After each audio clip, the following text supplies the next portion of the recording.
Hi, I am Aya. Subscribe Aya Cartoons for more videos. एक समय की बात है, स्पार्कलटन की जादुई भूमि में ट्विंकल नाम की एक नन्ही परी रहती थी। ट्विंकल अपनी दयालुता के लिए जानी जाती थी और हमेशा अपने साथी परियों और जादुई प्राणियों की मदद करती थी। एक दिन ट्विंकल को मंत्रमुग्ध वन के बीचों बीच एक जादुई छड़ी मिली।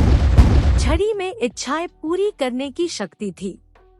उत्साहित और जिज्ञासु ट्विंकल ने इसका बुद्धिमानी से उपयोग करने का निर्णय लिया। उसने अपने छोटे छोटे पंख फड़फड़ाए और स्पार्कलटन के चारों ओर झपटते हुए उससे मिलने वाले सभी लोगों से पूछा कि क्या उनकी कोई विशेष इच्छा है। जंगली जीव, बौने और यहाँ तक कि क्रोधी ट्रोल सभी ने अपनी अपनी इच्छाएं व्यक्त की और ट्विंकल ने चमक और खिलखिलाहट के साथ अपनी छड़ी घुमाई।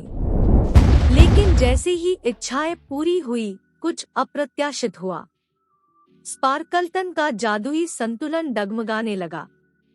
एक समय खुश रहने वाले प्राणी आलसी हो गए और साथ मिलकर काम करना भूल गए। ट्विंकल को अपनी गलती का एहसास हुआ। उसने इतनी सारी इच्छाएं पूरी की कि मेहनत और सहयोग का जादू फीका पड़ने लगा। चीजों को सही करने के लिए दृढ़ संकल्पित होकर उसने स्पार्कलटन की सभी परियों, कल्पित बौने और प्राणियों को इकट्ठा किया। सच्चे मन से ट्विंकल ने स्थिति बताई और अपने बिना सोचे समझे किए गए कार्यों के लिए माफी मांगी। साथ में उन्होंने इच्छाओं को पूरा करने और अपनी जादुई भूमि के संतुलन को बहाल करने के लिए जादू की छड़ी का उपयोग करने का निर्णय लिया। जैसे ही उन्होंने साथ साथ काम किया, कुछ जादुई घटित हुआ।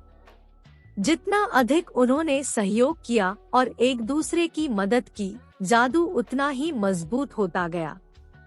घास के मैदान हरे हो गए, आसमान नीला हो गया और हंसी एक बार फिर स्पार्कलटन में गूंज उठी। उस दिन ट्विंकल ने एक मूल्यवान सबक सीखा कि सच्चा जादू टीम वर्क, दयालुता और समझ में निहित है।